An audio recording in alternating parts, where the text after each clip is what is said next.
Guys, bear with me 1 second. Trying a new setup.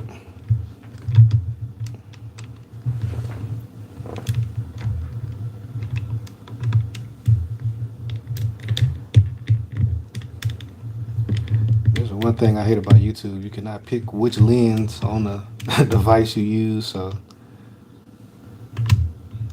you think it will use the standard lens, but you go live and it picks the wide. So we'll do this. Rearrange some things here. What's going on? What's going on? How's the audio? I'm gonna move this over here just so I got a little bit less in my way. All right. So I got my comments.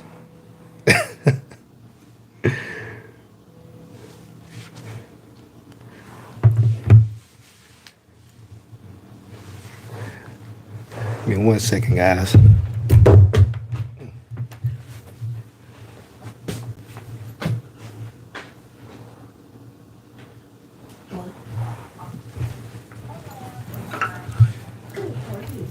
Alright.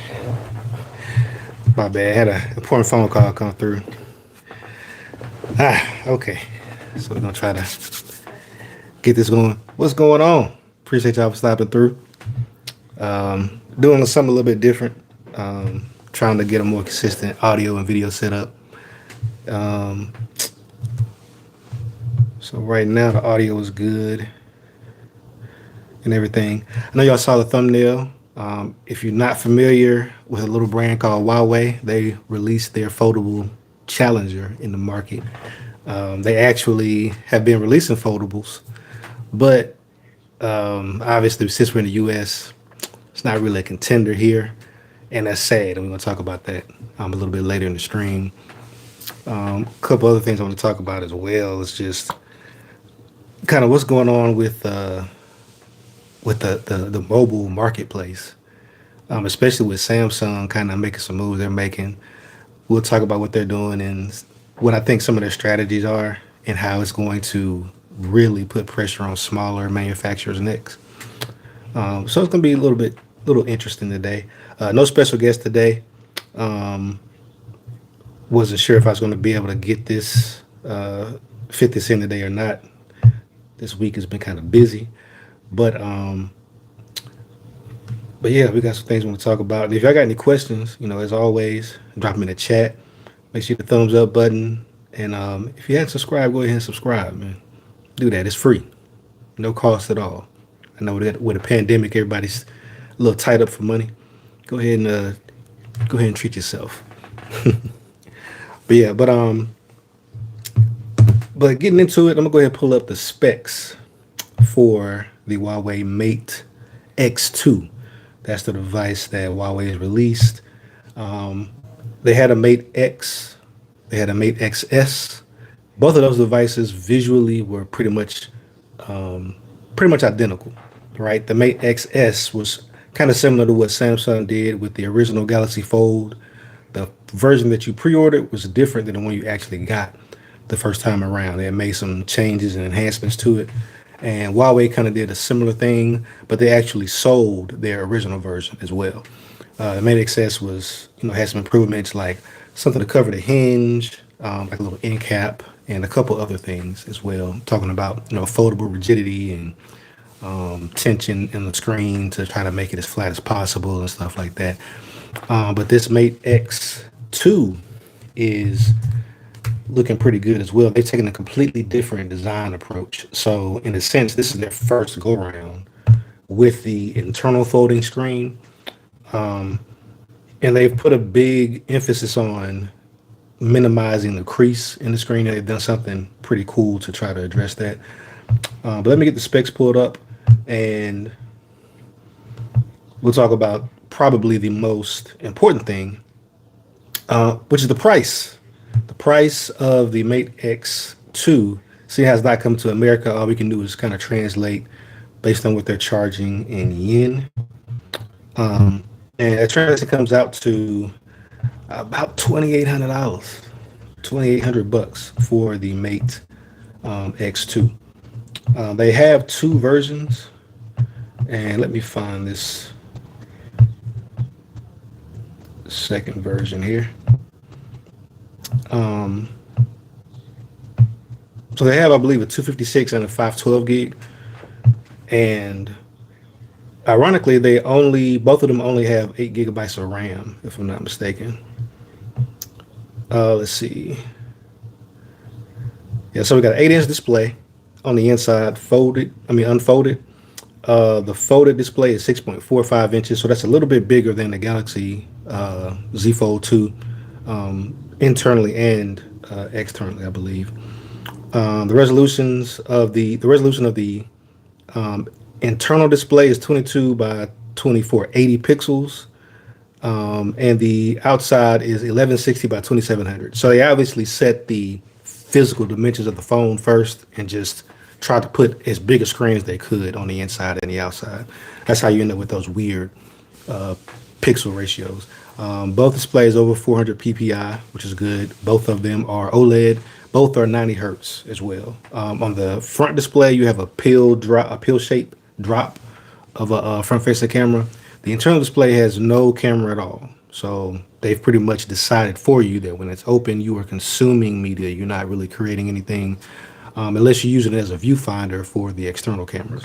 It does have a camera array on the back that is pretty interesting. It has a main camera of 50 megapixels, which is pretty good.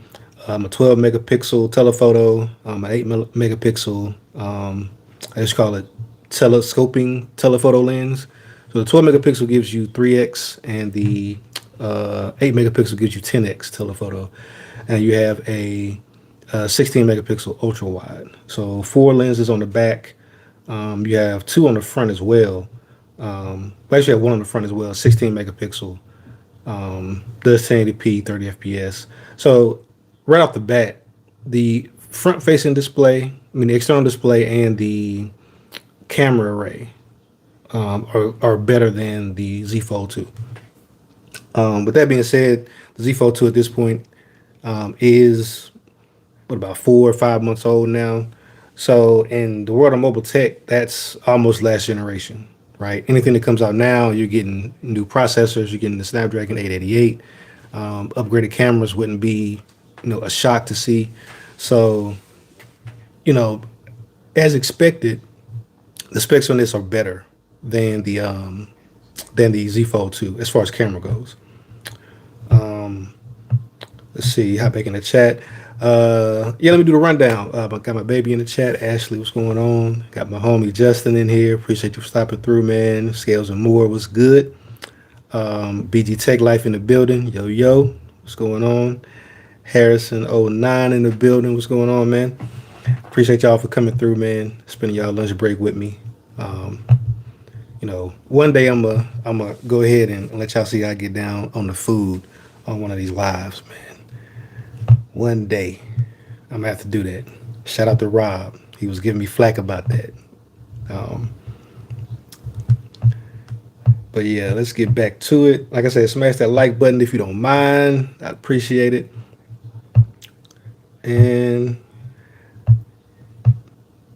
see if there's anything else. So the the Huawei does have an hour blaster as well, which is kind of antiquated technology at this point based on the industry. But when you're paying this type of money, anything you can get is appreciated.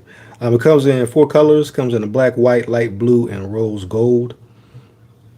As far as the memory, like I said, you get 256 gigs of storage or 512. Both only have 8 gigabytes of RAM, which to me is kind of a red flag, especially for a device of this, of this caliber, right? More than likely, you will be doing more as far as multitasking on this device than you would on something that has just a candy bar screen. So I think the 8 gigs might be kind of problematic at some point. See, trying to think if there's anything else remotely interesting. I'll say this: with this being their first foldable with the internally folding display, they definitely copy and pasted Samsung's kind of approach, even from the hinge model. They didn't do a lot of, you know, designing from the groundwork as far as the outside goes. I mean, it looks exactly like a Z Fold 2 from the outside. They did do some kind of quality of life things. So the way that it's weighted when it's opened up, it's not completely consistent. The thickness of it isn't completely consistent across the whole device like the Z Fold 2 is. Actually, the half with the camera module is thicker and heavier than the half that doesn't have the camera module. And they designed it that way so that when you're holding it in one hand, more of the weight is in one hand, supposed to make you feel better, more comfortable, those kind of things. It's kind of hard to tell without actually holding it to see how much of a difference that makes. But everything else, like I said, the hinge design, I think that was a huge, kind of a huge, not crutch, but it was a layup. Samsung has done it. Obviously, they're technically on their third version of the Fold, and you get a lot of, a lot of R&D, a lot of feedback that goes into that hinge design. Alan in the building, what's going on, man?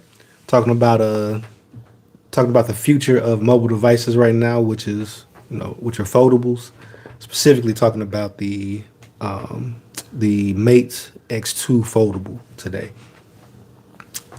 But outside of that, as far as just purely interesting things, as far as like a design standpoint, or things they've been kind of ambitious or taking chances with, I don't really see much. Right, Huawei usually kind of swings for the fences.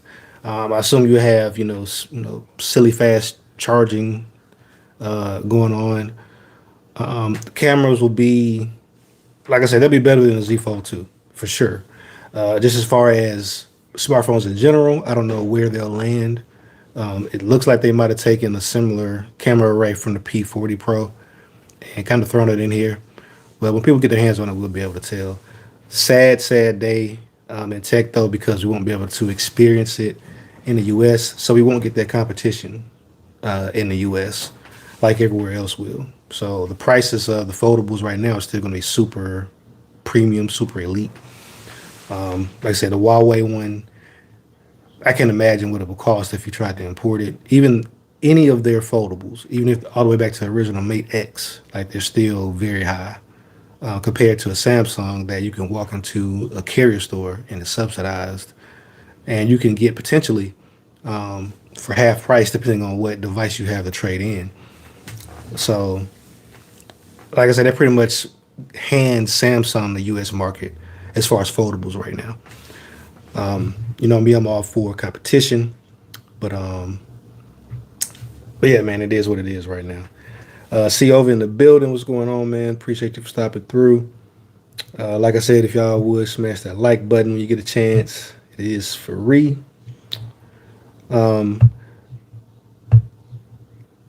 See, the other thing that I wanted to talk about was some of the moves that Samsung are making.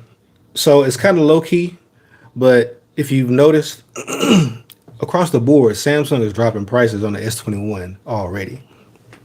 And this is kind of unprecedented because you have a flagship, well, three flagships actually, that as you go throughout the year are going to be very, very cheap, right? They're dropping a lot of the S21 devices about $200. So the S21 Ultra is going to be $999 retail now, and it's just February. So the pressure that it's going to put on other device manufacturers throughout the rest of the year is almost unfair. It's like, how can they release these devices and drop the prices like this so fast? But I think that Samsung is shifting they're kind of setting us up, right? And the setup is they're going to drop several foldables, and I think the prices are going to make you uncomfortable in a way.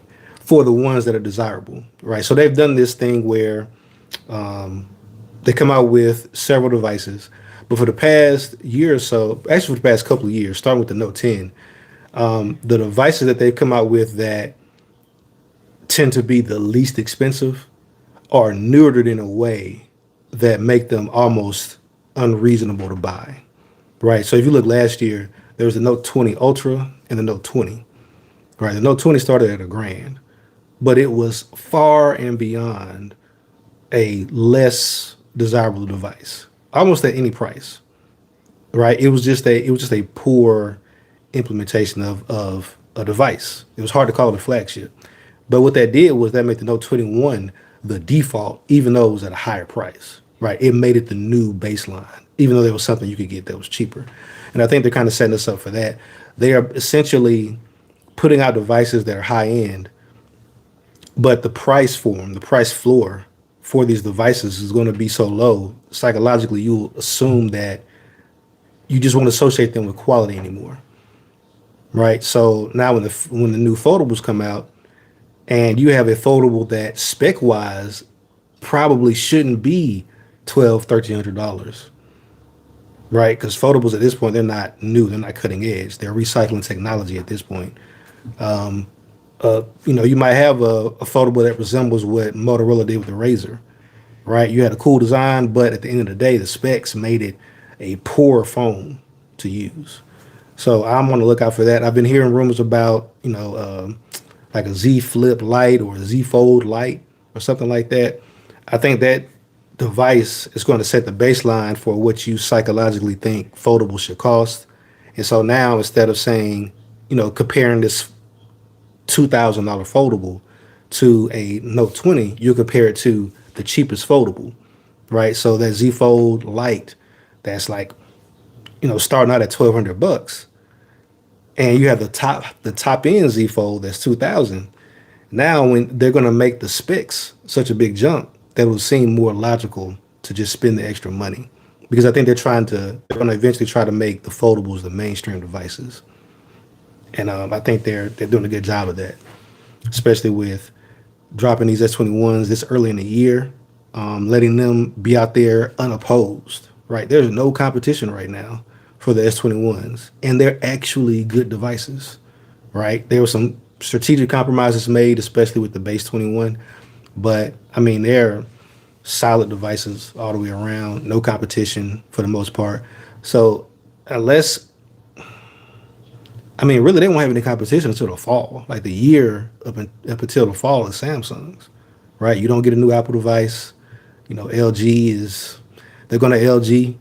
Right now, they're kind of doing some of everything with their Explorer line, just trying stuff. And Google didn't even release a real flagship last year as far as specs go. So the high end market is, and until the fall comes, Samsung can do whatever. And they're going unopposed in the US specifically, I'll say. But let me hop back in the chat. Phone Tech says, sell your S21 while you can. It's too late, man. You already $200 poor, even if you got a brand new one, unopened, fresh in the box with the plastic wrap on it.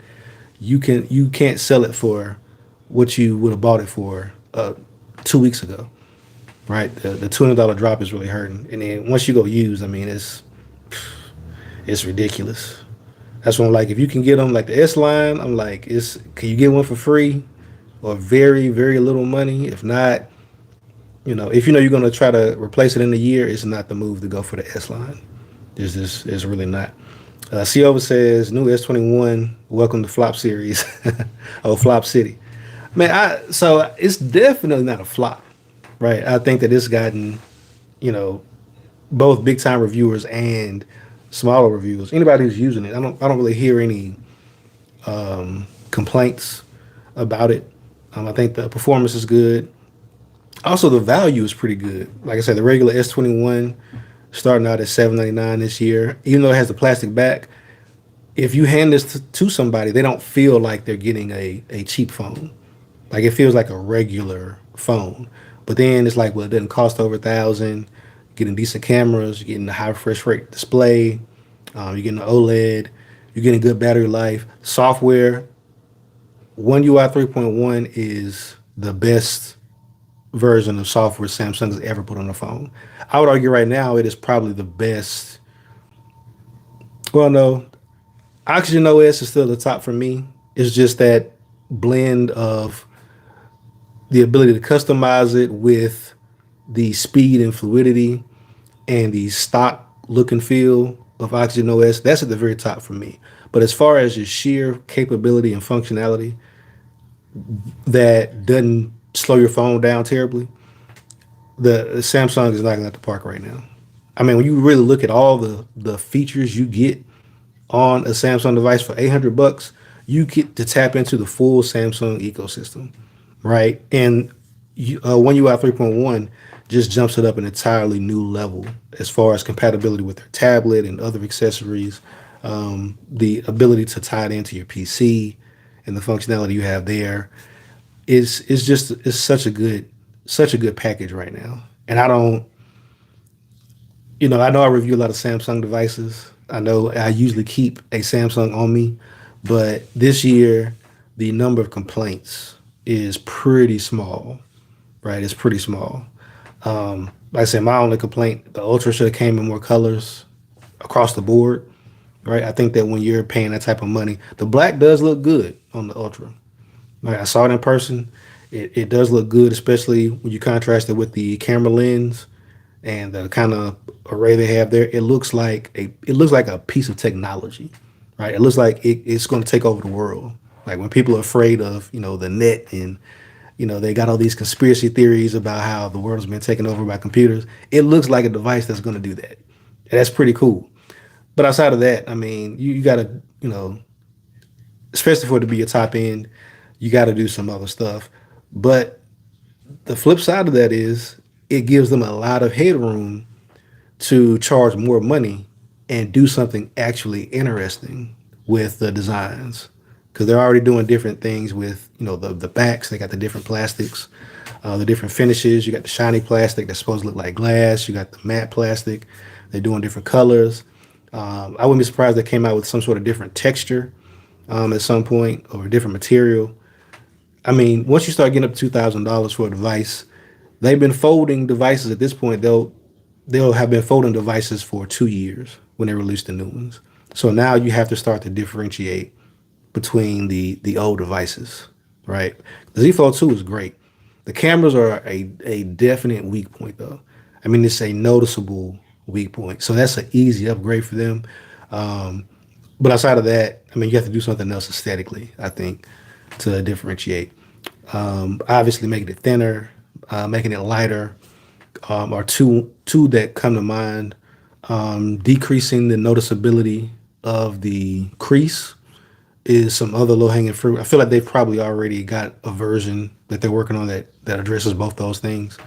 But when you're walking around with a phone with two displays and six cameras on it, five or six cameras, is there's going to be some weight, right? Especially once you start getting up to that size, you need to add the durability. You got the hinge and all that. So the weight thing is kind of less of an issue. The cameras are that needs to happen. The cameras need to be upgraded. Like in hindsight, if I had paid retail price and I'm taking the pictures I'm taking with the Z Fold, I'd be upset. Right? That is not there's no device that should cost that much that takes pictures like the Z Fold does. So that is a point of contention for me. Shout out to Chris Moore in the building. What's going on, bro? Another one of my homies stopping through the support. So speaking of foldables, what do you guys have your eyes on? Are you guys looking to get a foldable? Do you believe that foldables are a waste of space? I know some other guys in the the Team 100 community. BG is still not even on the fence. I think he's on the side of foldables kind of have no purpose. So let me know what side of the fence you guys are on. Obviously, you know what side of the fence that I'm on, right? It is the future. And the Z Fold 2 is the closest thing to a usable device in a lot of different situations. The issue we have right now is durability, right? They are more durable than you think, but they're still susceptible to a lot of things that we haven't worried about for a long time, right? The inner display, even though it's when you're moving it around, it's closed up and sandwiched between glass. It is still highly susceptible to scratches and damage, like a lot more than we've probably ever really considered with glass devices, right? So that's one major area of improvement. The other is water resistance.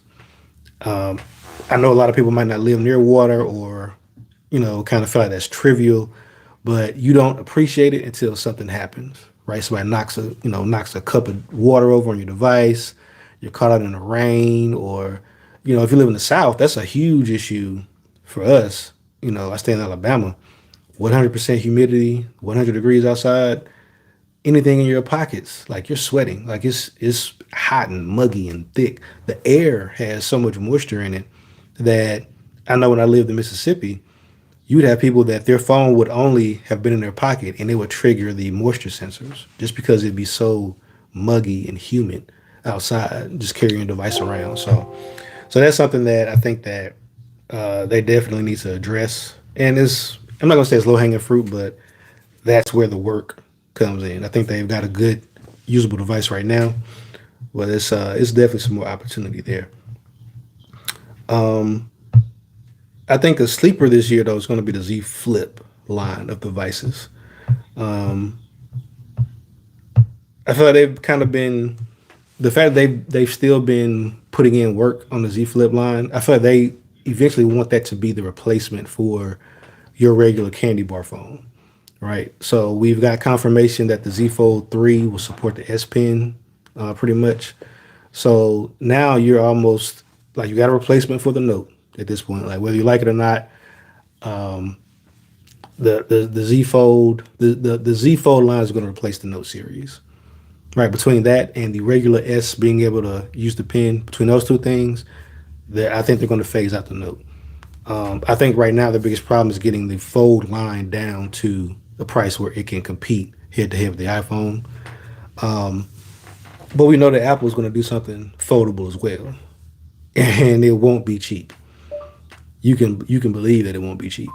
So Samsung has a couple of battles on their hands, but right now they're king of the hill when it comes to the foldable stuff. The biggest question is how big of a lead can they create with foldables? Because right now there is, they kind of have their own kind of not modular stuff, but kind of software things they've done to try to make use of the fold. But I think that that's another area of opportunity, right? Nobody really has shown you anything where it's like, oh, I absolutely have to have a foldable device for this. Like this makes my life so much easier. This like puts it far and above, you know, whatever else I'm able to do with a device that doesn't fold. We don't really have that solution yet. And right now they're kind of working backwards, right? They've created this solution, which is a foldable device. And now they're trying to come up with problems to solve to justify you going out and buying a foldable, right? And we've been kind of in this cycle for years, right? If you have a 2-year-old smartphone, there really isn't anything that phone can't do, right? If you got a flagship from, if you got a Note 10 or you got a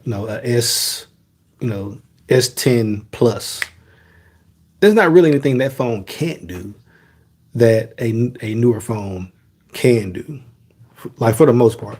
Like there might be like a specific Samsung feature that they are locking you out of because you don't have the latest version of One UI or the latest version of Android, but that's not a hardware limitation. That's once you get the update, you can do that thing too. So now they're going to have to fight a new fight, which is how do we make this foldable seem like I have to have it, right? Especially they're going to replace everything with it. You're going to replace the Note line. The Note has a strong following, not in number, but in quality. There are people that no matter what, I'm buying the Note. Whatever it does, it doesn't matter. It's a Note. Right? You have people that feel that way about the Note series. I've been one of them, but I'm a believer in the Fold though. Right? There's some places that it can't compete with the Note, but I feel like most of those will be addressed this year. So at this point, it's on Samsung to try to create this, to lead us into this new foldable world. I am curious though, just with the level of competition that we have. I feel like that's allowing Samsung to be stagnant, even though this is the second version of the you got the Z Flip, you got the Z Flip 5G, you got the Z Fold, you got the Galaxy Fold and the Z Fold 2. But I'm curious what how hard Samsung has really been working on the Z Fold 3 from a design standpoint, because at this point they're not doing anything that can't be reproduced.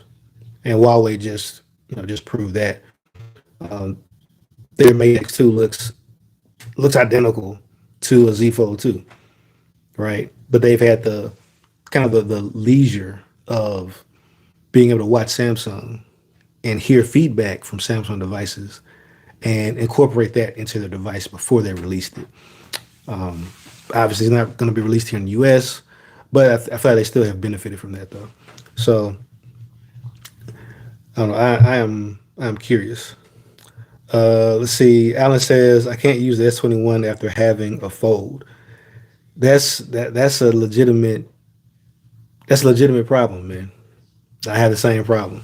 Like the S21 is great, but once you've used a foldable device, every other phone feels like a toy almost. From a weight perspective, it does, but also just once you get, everybody kind of has their own workflow with devices.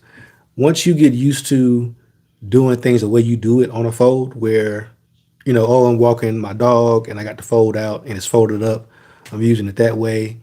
But then when it's a lot of takeout, a lot of, pickup, a lot of waiting on deliveries. We're not going to places the way we used to.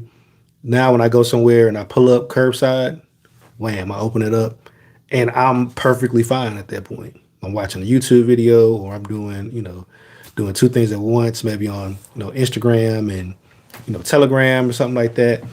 But once you get used to kind of doing that and you try to go back to a regular device, even with a bigger screen, it just doesn't feel the same. And it's just not as impressive, right? I can't say enough being able to open up a 7.6 inch, 120 hertz OLED display. It never, it still doesn't get old.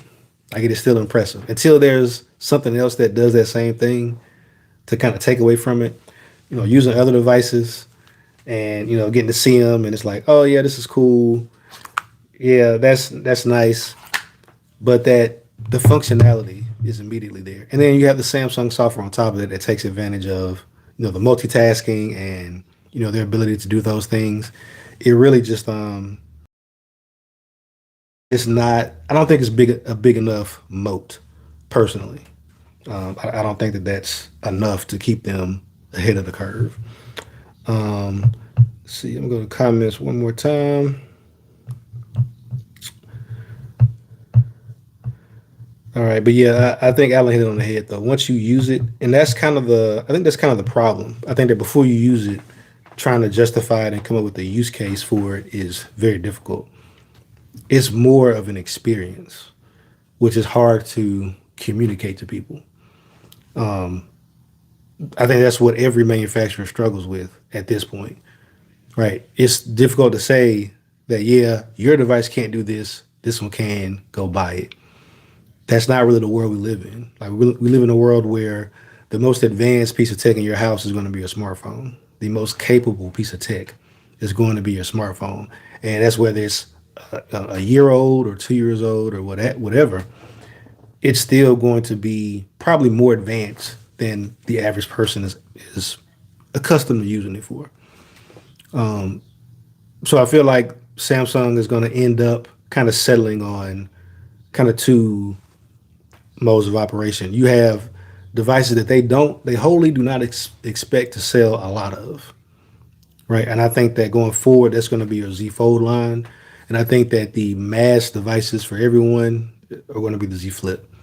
That's kind of how they have set them up right now. But I think that in the future, there's going to be even more of an issue in a sense. See, one second.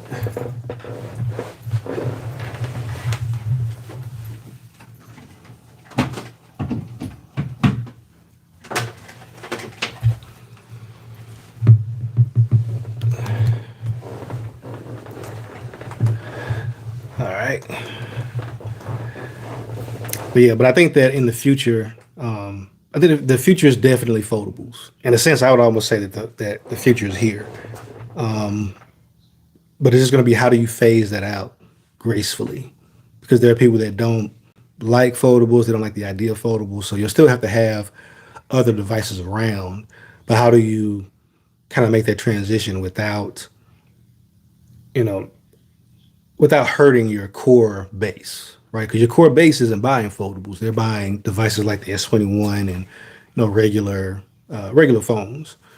So I think it's going to be a delicate process, and foldables just don't at this point. They're not ready for everybody, right? If I work construction or I work in a high humidity area, if I work in a desert, that's a huge risk to foldable devices, right? If you're out in like Arizona or Nevada or somewhere like that, where it's very arid and dry, and you get sandstorms, right? You get dust storms, and just a very you know an area where sand and dust and stuff being in the air is like, that's going to be the case. And these devices are not designed at all to withstand any contact with sand or small particles. Like the screen is going to scratch, or worse, right? If you drop it in the sand, at this point, I don't even know if I know they have their little hinge mechanism that's supposed to sweep out the hinge and make sure stuff doesn't get in there. But when's the last time you worried about dropping your phone in the sand and it destroying it, right? Making it unusable. Especially when's the last time you thought about that happening to a phone you spent $2,000 on, right? Those two things that people haven't really had to deal with before. So I think the Samsung's gonna have to address that stuff before we're totally immersed in the foldable life. But yeah, guys, unless you have any other questions or anything like that, I'm gonna check the chat one more time, see where we're at. Uh, oh, so Phonetech says, did you see the OnePlus 9 Pro leaks and rumors? Yeah, I did. I think until further notice, man, OnePlus is kind of still in the same bag, which is how are the cameras? It's like, yeah, you're fast. Yeah, you charge fast, fluid UI, but how's the camera? Because at the end of the day, unless I can take a picture of my 2-year-old inside while she's running and it not look like a finger painting, you are not able to be the only phone in my pocket. I can't recommend you over an iPhone, over a Pixel, over a Samsung. It's just not going to happen. I think that that's what they're aiming for at this point. I don't know. I don't know how much money they have to spend, because you would think that it'd be just spend the money, get a good camera. But at some point along the way, it's being made obvious that that's not the case. Right? LG never really got there, even though they're doing, obviously they're able to make quality devices. They've been making devices for a long time, but they were never able to just have like a bang up camera, right? So that's always the question. I saw that it had the Hasselblad branding on it.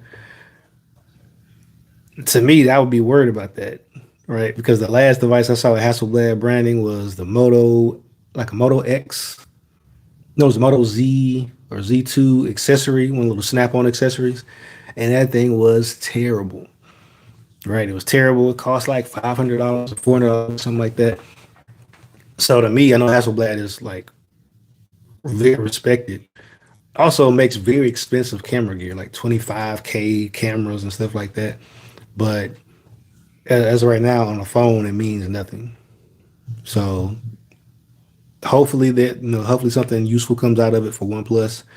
I feel like OnePlus has great devices. As far as single devices, like if I didn't have a tablet, if I just go somewhere with just one device that I didn't have to, and I wasn't able to take advantage of an ecosystem, outside of the camera, OnePlus would be that. Like, it almost be a no-brainer. Like, if the camera was great, it would be a no-brainer. It would be like, this is the iPhone, phone to phone. This would be the iPhone equivalent, right? The build, the design, the speed, fluidity, consistency, the usability, all of that stuff, all the illities. OnePlus has them. The problem is when you double tap that power button and that camera comes up, you start getting compromises. And I haven't used the OnePlus 8 Pro. I mean, I haven't even really seen it around. It's almost like they're scared to offer it. Like the only place that sells OnePlus is T-Mobile in the U.S., and all they get are the lower end OnePlus devices. So I don't know what the true goal for the 8 Pro was. I know it was more expensive. It started at $1,000, but I don't know. They got to do something about the cameras. Until then, they're kind of going to always be kind of going to always be always going to have an issue, in my opinion. Derek Presley in the building. What's going on, man? He says, for me, the Fold just seemed like a better version of the Kia Ceed Echo. Oh no, I don't think it will be phased out. I think it might just be a back to the drawing board scenario, maybe like 5 to 8 years from now.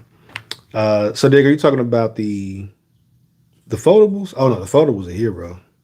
Yeah, they're here. Like once we have legitimate resources that say that Apple is working on a foldable device. Not saying that Apple drops everything that they work on. We Air Power is an obvious example of that.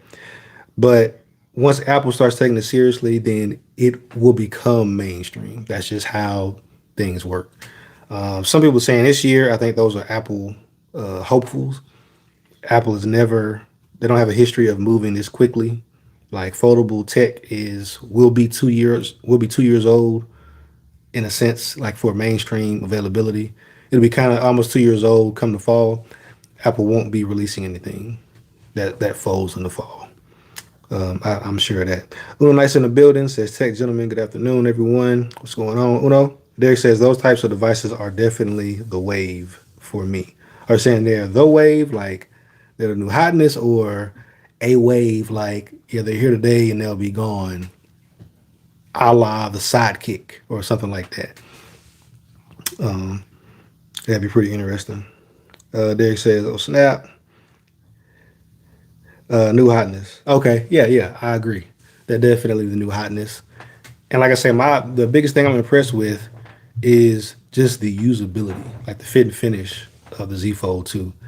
Um, Samsung has obviously put a lot of thought into this. I mean, think about it. Having a device that, like, when you think about the concept of a smartphone, right? A company goes and they do R&D and they sit in the lab and they test, and they might have a sample group of people that they have do field testing of this device. But to take that device that they work on in the lab in a controlled environment and say, okay, this is ready for me to box up and ship out to 50 million people who are going to have 50 million different experiences, millions of different expectations, different climates, different scenarios. They're going to use it differently. Most people are not going to know exactly how to use it in any way, shape, or fashion. Like to send a device out to all of those different environments and it hold up, that's a huge ask, especially from scratch, right? So for this foldable thing, you say what you want to say about the Galaxy S series and them kind of copying Apple for the first couple of years before they broke off and started doing their own thing. There's no denying, as far as the foldable space, Samsung is a pioneer in the foldable space. And this isn't the Note 2 and S series, right? This isn't just a bigger version of something that they're already doing. This is completely new, right? So all the R&D money, like that came for this device, like it came from scratch. There was no copy and paste for them to take advantage of. There was no precedent for it. So they're learning a lot as we go. And for the second version, I mean, technically last year they released two folds, right? You had the revised version of the original fold, and then you had the Z Fold 2. And the Z Fold 2 obviously was already in development before the original fold was released as well. So they're not saying that the next improvements will be as drastic just because they're not starting from the same place that they were with the Z Fold 2. Z Fold 2 is very solid. But the Z Fold 3, I mean, making it more usable will only make it better. I mean, and also the fact that there's just no competition right now. Like I said, it's theirs for the taking. Right now, if you want to flex or you want to, however you view the fold, if it entices you enough to get it, you won't be disappointed with it. Right? You won't say like you won't get it and say like, yeah, it costs too much because I could have paid less and got the same experience over here, or well, Samsung's version isn't for me. I'm gonna buy this other company's version. Like you don't have those options right now. Like either you like it or you feel like you're just not a fold person, right? You don't like the size of it. But those are things that are inherent to a folding device at this point. It's like people that don't like big tablets.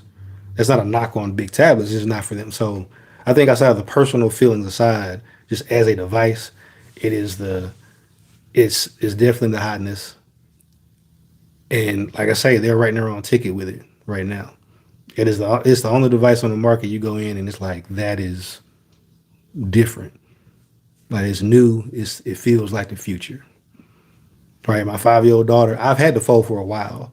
I don't know if it's just the way that I use it. I either got it open, especially if I'm sitting on the couch, I just got it open. But the other day I was reading a bedtime story and I closed it up and she just, did you just fold that phone? I was like, yeah, little baby. This is the same phone I've been using. She was looking, she was like, I thought you folded that phone. That's wow. Like even she, like the impact that it had on her at her age was still like that is amazing, right? You get the same reaction from adults as well. So I can talk about the fold all day. I won't bore y'all with that, but yeah, it's definitely the gas in my opinion. I'm gonna read these comments and then we're gonna go ahead and wrap up. Uno says OnePlus and Huawei make good phones, good prices. That's probably why they are certain embargo blocking their phones from being sold in the U.S. Don't get me started on that. Samsung and others would have to lower price. Uno nice. I don't know. Maybe you can explain it better than me. Something stinks. Stinks. Yeah. Um. Look.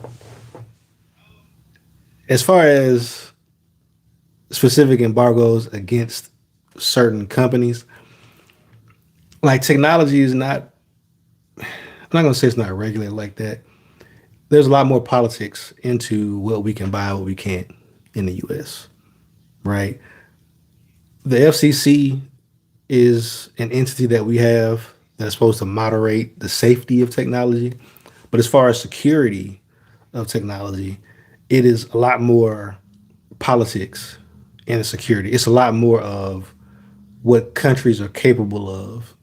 So if I'm going to sell a device in the US, there's no threat of that device being in 100 million users' hands, getting data from 100 million Americans, then that device instantly is not that much of a threat, right? The attack surface is very small, right? If it's a crappy little flip phone or a little budget phone or something like that. But if you come out with a device that it is easily you're easily able to see a high demand for it, them selling a lot of units, it being used, very widespread, you know, people in business using it, people in, celebrities using it, then that if that device were to be compromised, then the threat level is a lot higher because you're getting information from a huge group of people. So I think there is something to say about the potential success of a Huawei device if it came to the US. If that potential success wasn't there, it wouldn't be as big of a threat. Now you get into the kind of murkiness of, well, how do you qualify that threat, right? They aren't actively doing it. You can't pick up a Huawei device and say like, yeah, this device was listening to me and sending this back to the to the Chinese government, right? That I know of that nobody can make that assertion. It's been a lot of what they're capable of based on X, Y, Z, A, B, C. So it's really out of fear, is what I'm kind of boiling it down to. There's a lot of fear of potential issues with that, which you can't really argue logic with fear, right? Fear is irrational. It's not logical. It's based on how a lot of people feel about things and whatnot. And in the U.S., it kind of changes from administration to administration. I kind of leave it at that. I would love for Huawei devices to be here. We need more competition in America. This is pretty much Apple, Samsung land.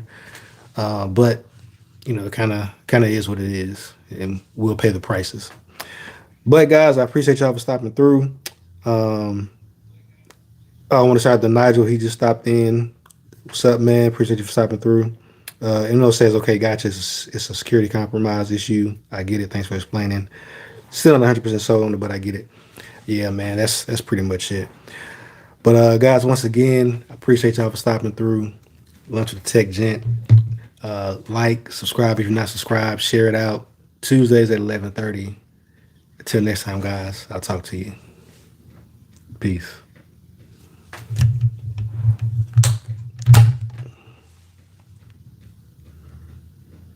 All right. I definitely need a better way to